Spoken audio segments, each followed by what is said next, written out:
Saudamos toda a igreja, em nome do Senhor Jesus. Amém. Convidando a todos a abrirem suas Bíblias.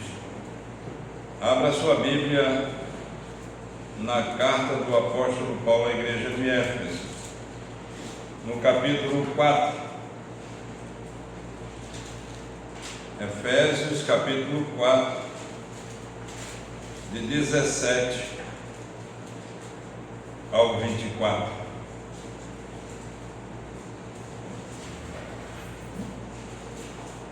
Efésios, capítulo 4, versículo de 17 ao 24.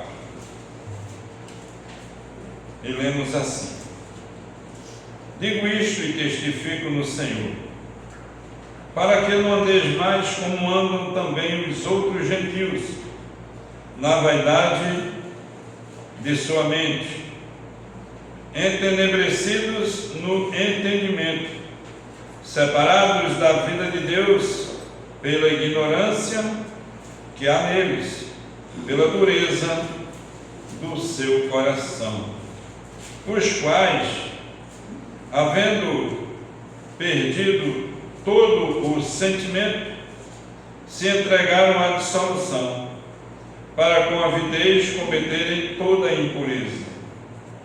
Mas vós não aprendestes assim a Cristo, se é que o tendes ouvido e fostes ensinado, como está a verdade em Jesus, que quanto ao trato passado, vos despojeis do velho homem, que se corrompem pelas concupiscências do engano, e vos renoveis no espírito da vossa mente, e vos revestais do novo homem, que segundo Deus é criado em verdade, justiça e santidade. Até aí a leitura da palavra. Oremos ao nosso Deus. Senhor, a tua palavra que foi aberta e lida, que foi inspirada pelo Espírito Santo, que ilumina mentes e corações, essa palavra, Senhor, pedimos que o Senhor aplique nos nossos corações, nos edifica para a tua glória e para o nosso bem. Fala conosco em nome de Jesus. Amém. Amém. Cristo e o novo homem. Cristo e a nova criatura. A relação do Senhor Jesus é com a nova criatura, é com a nova criação, é com aquele que nasceu de novo, aquele que foi regenerado. E o Senhor Jesus tem um estilo de vida baseado no seu próprio ser, para apresentar, para instruir e para guiar esse novo homem que foi criado em Cristo Jesus. A carta do apóstolo Paulo à igreja de Éfeso, que tem como tema a igreja gloriosa, a noiva de Cristo, o corpo de Cristo, o povo de Deus, o crente regenerado. Essa carta, que está dividida em duas partes, onde do capítulo 1 ao 3 trata da doutrina da salvação garantida, operada e executada pela Trindade. Essa mesma carta, do capítulo 4 até o 6, ela vai trazer o ensino de como o crente deve viver. E na sessão de hoje, na perícope de hoje, nós encontramos o ensino de como vive aquele que foi alcançado pelo Evangelho da salvação. Eu queria chamar a sua atenção e nós iremos dividir essa parte, essa perícope, em 5 partes. A primeira parte vai falar da realidade do velho homem, como vive aquele que não conhece o Senhor Jesus. A segunda parte vai nos instruir a respeito da ruptura operada pelo Evangelho, que trouxe a restauração e um novo homem vive para a glória de Deus. Em terceiro lugar, nós veremos que o Senhor nos convoca a nos despojarmos do velho homem. Quarta parte, nos instruirá que o Senhor tem um projeto de renovar a nossa mente. E em quinto lugar, por fim, nos convoca a nos revestirmos do novo homem. Então iremos para a primeira parte, que é a realidade do velho homem, como vive aquele que não é nova criatura, aquele que não nasceu de novo.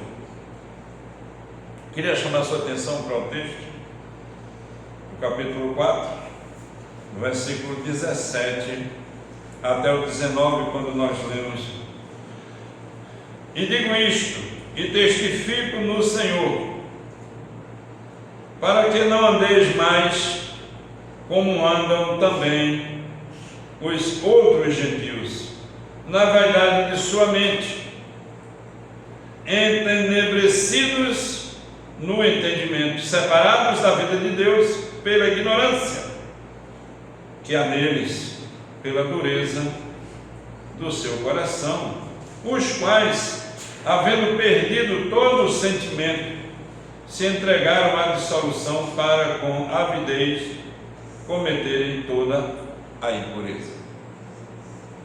Essa primeira parte, o apóstolo Paulo chama a atenção da igreja de Éfeso, e ele está dando um testemunho e exortando no Senhor para que os crentes não andem de acordo com os outros gentios, ou seja, alguns gentios se converteram, alguns pagãos se converteram, alguns judeus se converteram. Ele especifica aqui os gentios, aqueles que não conheciam o Senhor, passaram a conhecer, porém, ele generaliza os salvos judeus que se converteram e os salvos gentios que se converteram, mas existe um grupo que não se converteu e que a igreja, ela não deve andar na vaidade do seu coração. Vaidade de vaidade, tudo é vaidade, diz o pregador.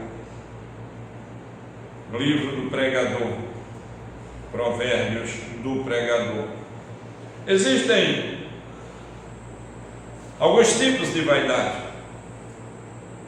Existe aquela vaidade que ela é comum.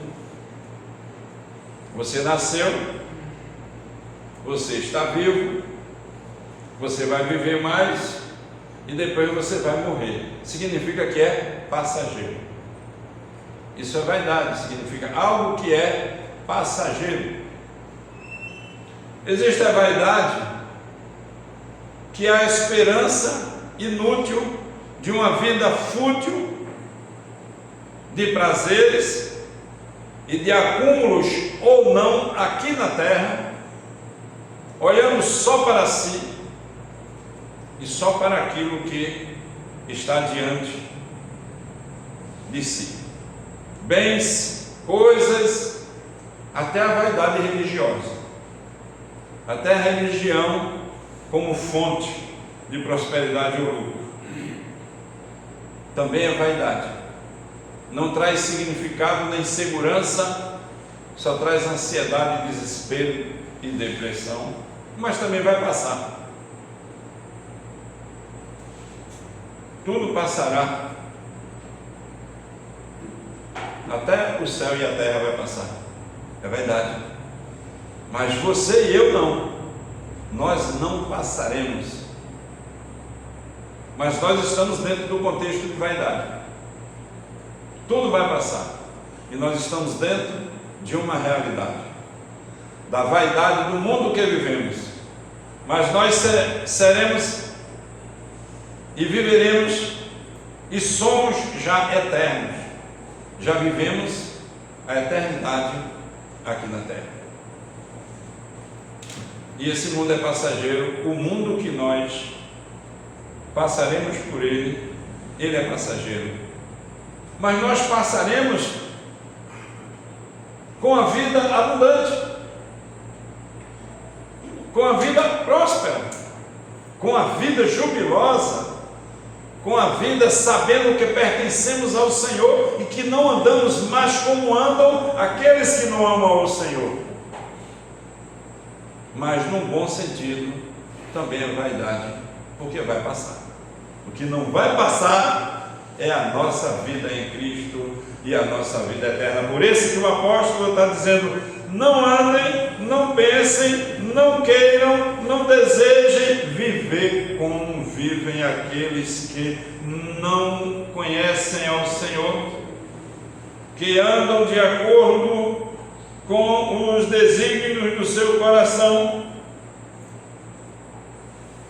que não amam o Evangelho de Jesus, que tem uma vida vazia, que tem uma vida fútil, que tem uma vida com propósito, mas não tem propósito eterno. E existem alguns pensamentos que nós bem sabemos. Alguns dizem: todo mundo vai morrer. Morreu, acabou. Todo mundo sabe que não acaba, porque na hora da morte ninguém quer ser o primeiro da fila. Para comprar um pão quentinho, todo mundo quer ser o primeiro da fila. Mas para enfrentar o novo céu e a nova terra prometido, aqueles que não têm esperança, dizem: morreu, acabou. Ninguém pode ter certeza da sua salvação. Ah, Jesus é quem sabe. Jesus é quem vai dizer. Na hora da morte, Jesus resolve esse problema. Mas isso é uma declaração de uma pessoa desesperada, porque aquele que está em Cristo não vive mais segundo essas práticas. O apóstolo continua dizendo aqui, no versículo 18, que eles estão entenebrecidos no entendimento. Aqueles que não conhecem ao Senhor, eles estão na escuridão da sua alma, e que eles estão separados da vida de Deus porque eles estão mortos.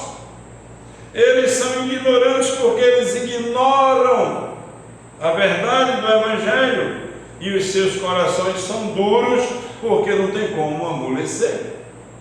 E o Senhor troca o coração duro por um coração de carne que bombeia, ilustrando a importância do coração para o corpo, assim como a importância do coração espiritual transformado, um coração transformado de pedra para um coração de carne. Essa verdade espiritual daqueles que já foram transformados pelo poder do Espírito de Deus, que foram transformados, que foram regenerados, pois as consciências daqueles que não foram regenerados, cada dia está mais degenerado, entregue à dissolução.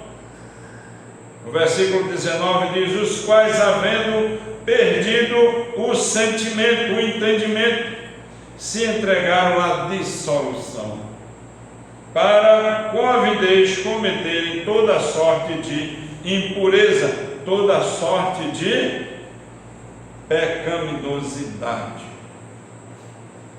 Não conseguem fazer outra coisa a não ser buscar satisfazer o desejo da impureza de seus ou de seu coração. E por isso eles estão perdidos. E o apóstolo Paulo diz: não se encante, não se distraia, não veja virtude nisso. Em segundo lugar, a nova vida em Cristo tem uma proposta, porque houve uma ruptura operada pelo Evangelho transformador. Em segundo lugar, o apóstolo Paulo vai falar daqueles que vivem a nova vida em Cristo, mas ele vai trazer exortações também. Versículo 20 e versículo 21, o apóstolo fala: mas vós não aprendestes assim a Cristo, se é que tendes ouvido e nele fostes ensinado, como está a verdade em Jesus. Não foi assim que aprendestes a Cristo? É uma pergunta e é uma afirmação. Foi assim que aprendestes a Cristo? Uma pergunta. Não foi assim que aprendestes a Cristo? O que significa aprender a Cristo? Não é viver um sistema religioso, ter um código moral para seguir, uma cultura evangélica para caminhar. Aprender a Cristo significa conhecer quem é Cristo, conhecer o que Cristo ensinou, a doutrina de Cristo, saber a respeito de Cristo, quem é Jesus. Esse relacionamento do conhecimento de quem é Jesus vai produzir uma realidade do que eu vou fazer na minha vida como cristão. Quem é Jesus? Jesus é o Filho de Deus. Jesus é o Filho eterno de Deus. Jesus é o Deus Todo-Poderoso Filho. Ele é o conteúdo da minha fé. A minha fé não está relacionada a outra coisa, a eu ter Cristo como o conteúdo da minha fé. Fé na fé, fé pela fé, crendice. Fé em Cristo, depositar todo o peso em Cristo, apoiar toda a vida em Cristo, conhecer a pessoa de Cristo. Algumas pessoas gostam de ilustrar em falar de como nós conhecemos alguém, e alguém diz para outra pessoa: olha, você vai conhecer essa pessoa, você já comeu quantas colheres de sal com ele? Eu não entendia isso, eu pensava que quantidade de sal estava relacionada a sal, a aguentar sal, até que eu fui fazer uma pesquisa e é o tempo que você viveu com a pessoa. Se você comeu 1 quilo de sal com a pessoa, significa que você viveu os 3 anos com ela. Eu não tinha entendido isso. Aí eu disse, eu estou ficando esperto, daqui a pouco eu como meio quilo de sal com o Lorival. Eu estou em meio quilo, né, Lorival? Quando chegar em 3 quilos, o negócio vai estar bom. Então é conhecer uma pessoa, você vai saber quem ela é. Você se relaciona com a pessoa e confia na pessoa, e a pessoa passa a ser seu amigo ou sua amiga, e a Bíblia diz que existem amigos mais allegados do que um irmão. E Jesus, Ele é o seu irmão, e Ele é o meu irmão, e tem muito sal para comer pela frente. É isso que o texto está dizendo. Nós estamos unidos a Cristo. Não tem como desapegar essa união. Por quê? Porque Cristo mesmo operou pelo Espírito Santo a nova vida em mim e a nova vida em você. E muitas vezes até a gente tenta desistir, não é verdade? Mas o Senhor vai lá com o seu teimoso amor e diz, olha, não anda mais como andam os gentios. Olha, não vai pela vaidade do teu coração. Olha, não vai por esse caminho aí. Olha, eu vou até te disciplinar se você não me ouvir, porque eu quero você com direito a uma relação comigo. Eu quero você com a melhor de todas as realidades e dádivas da vida, que é a salvação. Eu quero você, eu chamei você para uma vida de santidade, para você testemunhar para o mundo que eu sou Jesus. E é um privilégio, e você está perdendo isso, você não vai perder de vista, porque você está unido a mim, eu sou seu irmão mais velho, eu estou aqui para botar moral na tua vida. Quando Jesus nos traz para a igreja, a gente vem com os nossos próprios pés, mas Ele vem para nos trazer de volta. Nós cantamos e somos coro, e assim bem ajustado, e depois nós dissemos que nós precisamos um do outro. A gente até tem uma certa timidez de dizer isso, que nós precisamos um do outro, mas nós precisamos sim. Eu preciso de você, eu preciso das suas orações, eu preciso que você me ame, eu preciso que você me aceite do jeito que eu sou, eu preciso que você entenda que nós somos irmãos e que Jesus é o irmão mais velho e que nós não somos órfãos, que nós temos um pai e esse pai amoroso resolveu nos chamar de filhos. Isso é a glória da nossa salvação. O apóstolo, voltando ao texto, ele diz que nós aprendemos de Cristo, porque Cristo nos uniu a Ele pelo seu Espírito, e nós fomos transformados pelo poder da salvação, e esse Evangelho, nós participamos dele, e esse Evangelho está entranhado nas nossas vidas, e nós fomos reconciliados e regenerados. O versículo 21 vai apontar para a mesma verdade com outra ótica. O versículo 21 diz assim: se é que tendes ouvido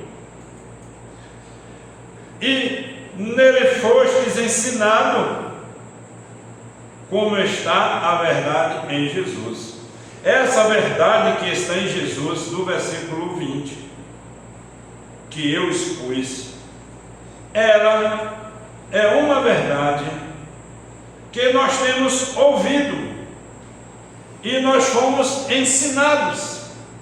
O texto está dizendo que o discipulado de Jesus foi derramado na minha vida e na sua vida, e nós estamos sendo discipulados por Cristo para nós chegarmos à estatura da plenitude, da perfeição do Senhor Jesus. Vocês percebem que ele dá uma mudada de Cristo para o ensino de Cristo. Primeiro ele falou do caráter de Cristo, de quem é Cristo, do poder de Cristo.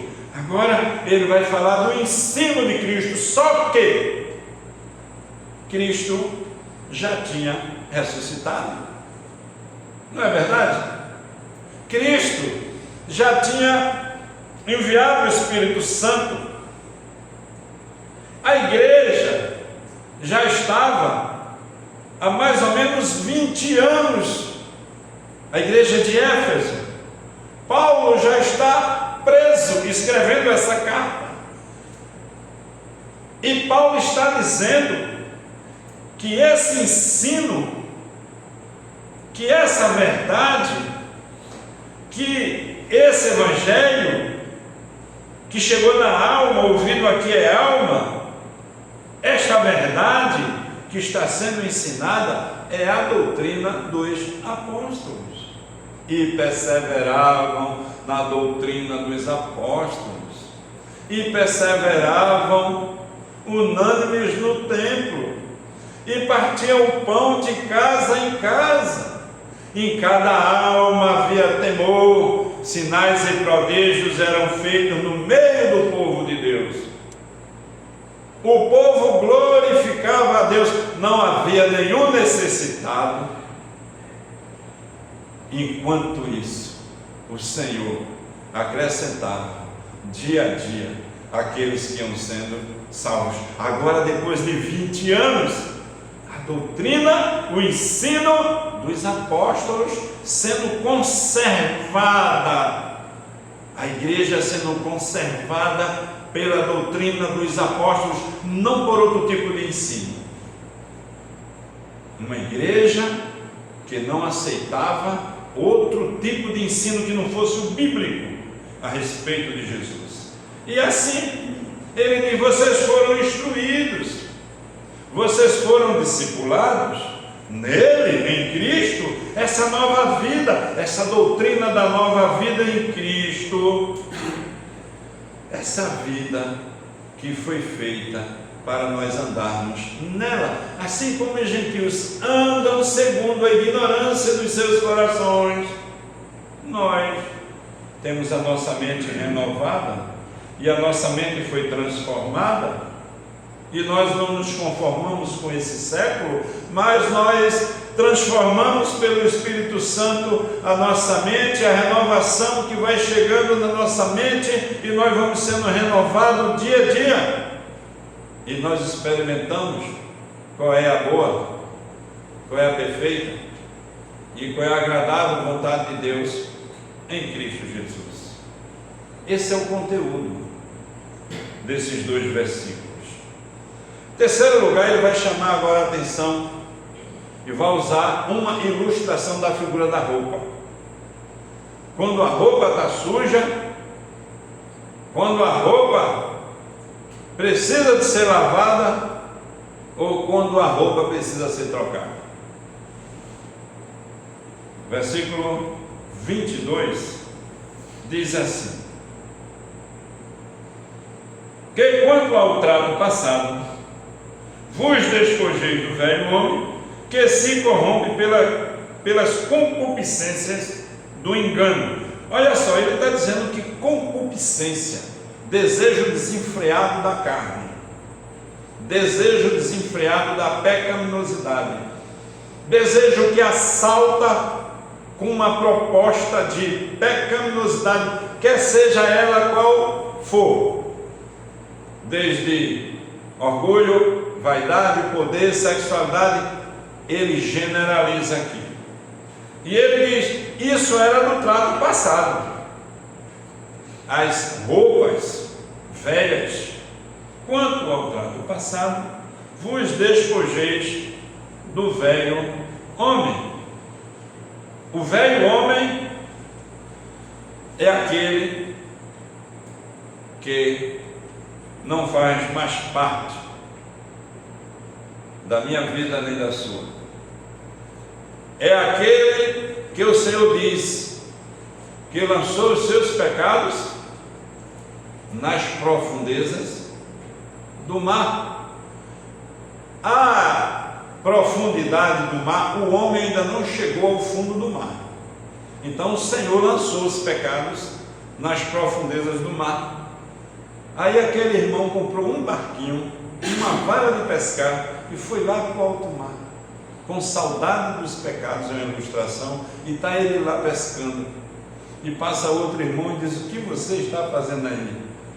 Eu estou pescando no pecado. Ele disse: não tem jeito, está na profundeza do mar, deixa de ser bobo, vem-te embora, vem servir comigo. Ele pegou seu barquinho e saiu do alto mar e desistiu de buscar os pecados nas profundezas do mar. Mas existem pecados que estão no dia a dia da nossa vida, e a gente tem que olhar como era o velho homem e como é a proposta do novo homem. A união com Adão, do estado de pecado, nascendo pecador, a realidade da continuidade do pecado, vivendo uma vida de pecado. E o pecado, ele não brinca, ele está mandando se despojar do pecado. Por quê, meus irmãos? Porque o pecado, ele engana. Não foi assim no Éden? O diabo enganou e disse: não, é assim que Deus disse, não comer do fruto. Não foi assim que ele disse, não. E Eva disse: sim, foi, não pode comer, porque senão vai morrer. E o diabo mentiu, agora mentiu, trouxe o engano, trouxe a mentira, e disse: não, Deus sabe que no dia que você comer, você vai ficar igual a Deus. É por isso que Deus não quer que você pegue lá no fruto, porque Deus está no trono sozinho, Ele não quer parceria com ninguém, Ele não quer que ninguém fique igual a Ele. O engano do pecado, e Eva tocou no pecado, e o pecado destruiu a vida dela, destruiu a vida de Adão. E o pecado, ele tem 3 características, pelo menos, por causa da sua escravidão. O pecado, ele escraviza a vida do crente. Ele não escraviza a vida do ímpio, não, porque o ímpio já é escravo do pecado, então é pior ainda. Mas o crente pode ficar escravizado pelo pecado. O pecado, meus irmãos, ele faz 3 coisas, pelo menos, na vida do crente. Escuta só: promete o que não pode dar, não é verdade? Segundo lugar, cobra um preço que você não pode pagar, não é verdade? E ele leva você além do que você pode ir. O pecado é miserável. Gosto sempre de contar uma história, de contar uma ilustração. A Ela estava esperando essa ilustração e eu não tinha contado ainda, porque eu conto as ilustrações primeiro para os mais próximos e depois para a igreja toda. É a história do estrago que o pecado pode fazer na vida de alguém. É uma ilustração, presta bem atenção. As crianças também gostam dessa ilustração. É a história de Tião e Mariazinha. Tião e Mariazinha eram 2 irmãos. Eles moravam com a titia, porque os seus pais viajaram para passar um mês fora e eles ficaram morando com a titia. E a titia, aquela titia gente boa, sabe quando a tia é boa? Eles gostavam de ficar com ela. E o Tião, ele gostava de caçar. Tinha uma baleadeira e ele saía para caçar os passarinhos que podiam no Pantanal de Mato Grosso do Sul. Aí então ele saiu para caçar e ele viu um pássaro grande. Ele foi lá com aquele estilingue dele, ou badoque, não sei como é o nome aqui, estilingue, badoque, e ele errou, não acertou o passarinho.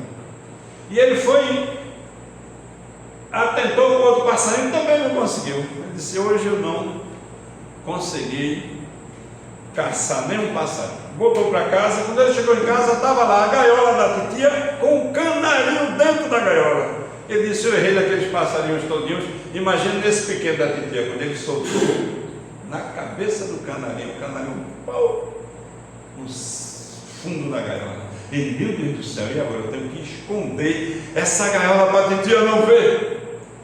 Só que Mariazinha se sentia um pouco escravizada, porque em algumas famílias os meninos não fazem nada e as meninas fazem tudo. E era assim lá na casa da titia. E ele saiu correndo, foi lá atrás da pedra, por trás da casa, e escondeu aquela gaiola. Aí Mariazinha correu lá e disse: Tião, oi Mariazinha, te peguei. Não, Mariazinha, por favor, não conta para a titia, porque se a titia souber, ela vai acabar com a minha história. E ela disse, eu vou contar para a titia. Por favor, Mariazinha, não conta para a titia. E ela disse, já tem uma ideia. Para eu não contar para a titia, você vai ter que lavar os pratos do almoço, arrumar a casa todo dia e ainda capinar quando os capins crescer. Ele disse, Mariazinha, eu faço qualquer coisa, contanto que você não conte para a titia. E a titia tinha ido para a feira e ele escondeu a gaiola. E ele disse, quando a titia chegar, você não conta. Ela disse, eu não conto. A titia chegou, oi titia, todo mundo naquela festa, chegou da feira, fizeram o almoço, terminou. A titia disse, Mariazinha, como você combinou, você vai lavar os pratos hoje. Ela disse, foi titia, mas o Joãozinho disse que quem vai lavar os pratos é ele, não é Joãozinho? Ele disse, Mariazinha, correu lá e lavou os pratos. De repente, amanheceu o dia e a titia disse, Mariazinha, já são 8 horas, está na hora de você dar uma arrumada na casa. E Mariazinha disse, titia, eu ia arrumar mais cedo, mas o Joãozinho disse que quem vai arrumar a casa é ele, não é Joãozinho. Ele é, Mariazinha. E assim passou, e na hora do almoço, e para capinar, a titia disse, já que o Joãozinho fez tudo, você, Mariazinha, vai capinar. E Mariazinha disse, não, o Joãozinho disse que isso é trabalho de homem, quem vai capinar é você, não é Joãozinho? É, Mariazinha. E o Joãozinho estava escravizado, e ele não aguentou mais, e ele correu para a titia, e disse, titia, eu não aguento mais. E ela disse, o que, Joãozinho, que você não aguenta? Titia, eu estou sendo escravizado por Mariazinha, eu estou destruído por causa do meu pecado. E ela disse, qual foi o seu pecado, Joãozinho? Ô titia, naquele dia que a senhora foi para a feira, eu peguei a baleadeira, matei o seu canarinho, escondi lá atrás da pedra, e eu queria esconder isso da senhora, eu queria esconder esse pecado para a senhora nunca saber, e eu fui surpreendido por Mariazinha, e Mariazinha me escravizou até hoje, mas eu queria hoje confessar para a senhora que eu matei o seu canarinho e coloquei atrás da pedra. E ela disse, Joãozinho, meu filho, naquele dia eu cheguei mais cedo da feira, e eu vi quando você matou aquele canarinho, eu vi quando você levou o canarinho atrás da pedra, eu vi quando você negociou com Mariazinha, mas eu queria saber até quando Mariazinha ia me escravizar.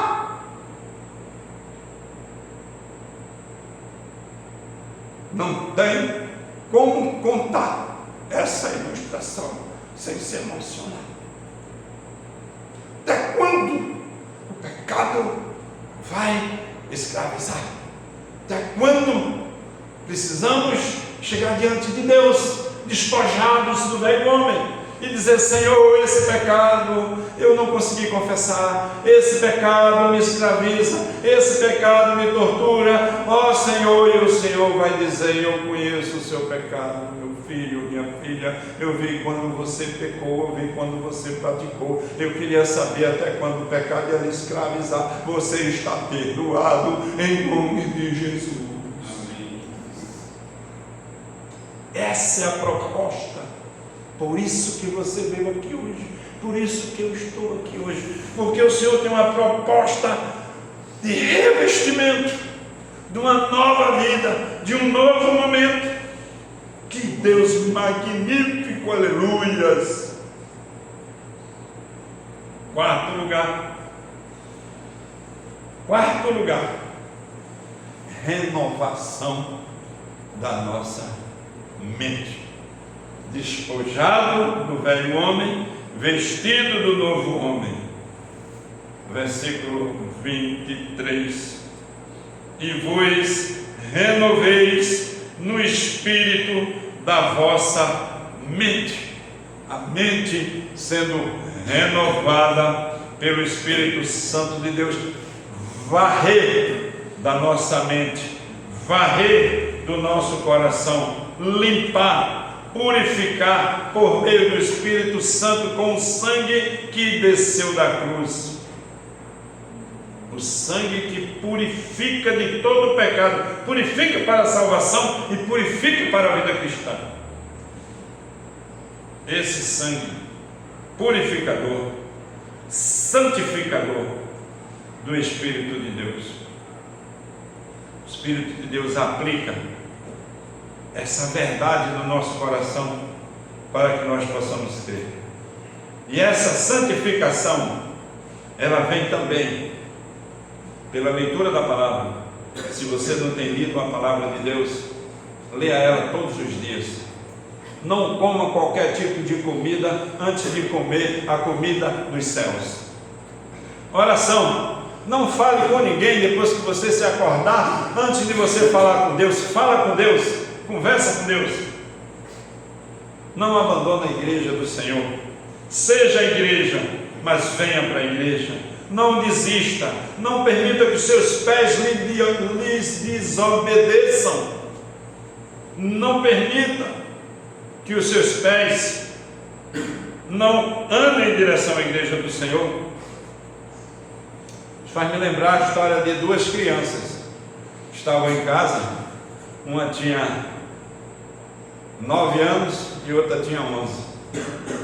E essas duas crianças disseram: olha, hoje a gente não vai à igreja. E o outro disse: como é que a gente pode planejar isso?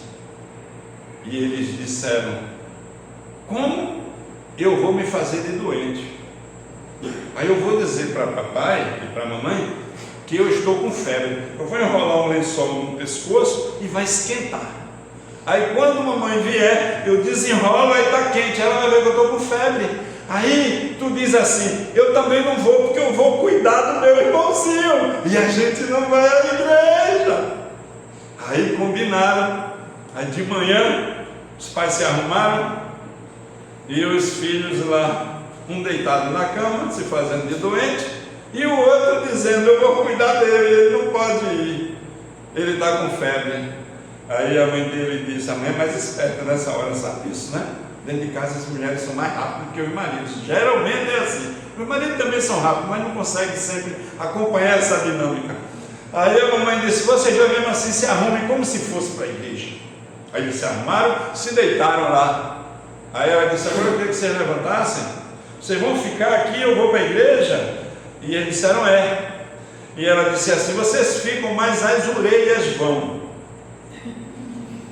E levou todos dois pelas orelhas, porque tem que ir para a casa do Senhor, não pode ficar em casa. Não é verdade? Ninguém pode ficar em casa, todo mundo vem para a casa do Senhor e é abençoado pelo Senhor, renovado. E por último, revestir-se do novo homem. Versículo 24 vai concluir: e vos revistais do novo homem, que segundo Deus é criado em verdade, justiça e santidade. 3 realidades: a verdade que é Cristo, a justiça que foi operada por Cristo e a santidade que vai conservar a nossa vida. Esse é o nosso Deus, que estamos percebendo que fomos unidos em Cristo, por causa que Deus enviou o seu Filho para dar vida, para justificar, para ser compreendido como a única verdade que nós podemos crer. Não confiamos em homem nenhum, só em Cristo. Que essa justiça aqui satisfez a justiça da ira de Deus de derramar sua ira sobre o seu Filho e nos justificar, e a santificação, que é o meio pela qual Deus vai purificando a nossa vida até chegarmos à estatura da plenitude, da perfeição de Cristo. E sem santificação ninguém verá o Senhor, mas nós iremos ver sim, porque nós nos santificamos, nos libertamos do pecado original e estamos nos libertando do pecado do dia a dia. Nós éramos mortos espiritualmente, estamos vivos em Cristo. Fomos regenerados, estamos unidos para a santificação progressiva, esperando a nova criação.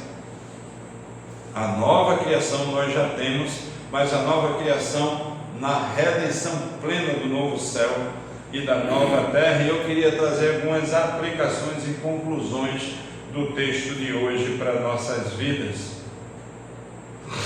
Que a nossa salvação está garantida, porque ela foi operada em Cristo. Nós fomos convidados a nos revestirmos do novo homem, e o Espírito Santo de Deus nos dá graça para nós nos despirmos do velho homem. Em terceiro lugar, nós não vamos andar como andam as pessoas do mundo, na vaidade dos seus corações. Em quarto lugar, nós desejamos profundamente e pedimos na nossa humildade: Senhor, nos santifica, me santifica, porque se o Senhor não fizer isso, eu também não vou conseguir.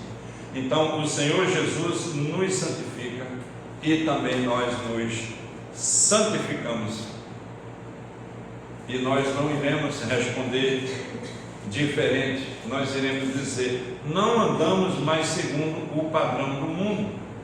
A minha mente está sendo renovada pela palavra e pelo poder de Deus. Há evidências práticas na minha vida que eu sou nova criatura, e o meu arrependimento, que é contínuo, dos pecados que pratico todos os dias e que confesso eles, demonstra que eu pertenço ao mundo dos salvos, que eu pertenço à igreja de Cristo, que eu sou uma nova criatura, que eu sou um novo homem, que eu e Cristo somos parceiros, e que Cristo é o meu irmão mais velho, o qual eu vivo e luto e estarei sendo impressionado. Eu estou impressionado com Jesus, eu vivo impressionado por Jesus, eu vivo nesse convívio de Cristo esculpir em mim a imagem que o Pai derramou sobre ele, e que o Espírito Santo vai esculpir na minha vida, ou seja, na minha vida e na vida da igreja, na sua vida e na minha vida, a imagem de Jesus, o caráter de Cristo, aquilo que Cristo é e aquilo que Cristo faz. Que o Senhor nos ajude nesse discipulado, que eu e você possamos começar uma nova fase a cada domingo, uma nova fase a cada momento. Que o Senhor nos dê da sua graça. Vamos orar. Senhor, nós estamos impressionados com a obra da redenção. Estamos impressionados porque nós somos nova criação do Senhor, nova criatura. Nós fomos formados de novo. Nós estávamos mortos e agora estamos vivos. Mas mesmo vivos, somos tentados. E queremos que o Senhor nos dê graça para vencermos a nossa tentação. A tentação desse mundo, a tentação do diabo. E queremos nos revestir do novo homem, que é segundo Deus. Muito obrigado. Aleluia. Amém. Recebam a bênção. Que a graça do Senhor Jesus, o amor de Deus, o nosso amado e querido Pai, a comunhão, o poder e as divinas consolações do Espírito Santo repousem sobre nós, igreja do Senhor, hoje e sempre. Amém. Amém. Podemos nos assentar. Eu tenho apenas um aviso, talvez outros irmãos tenham outro.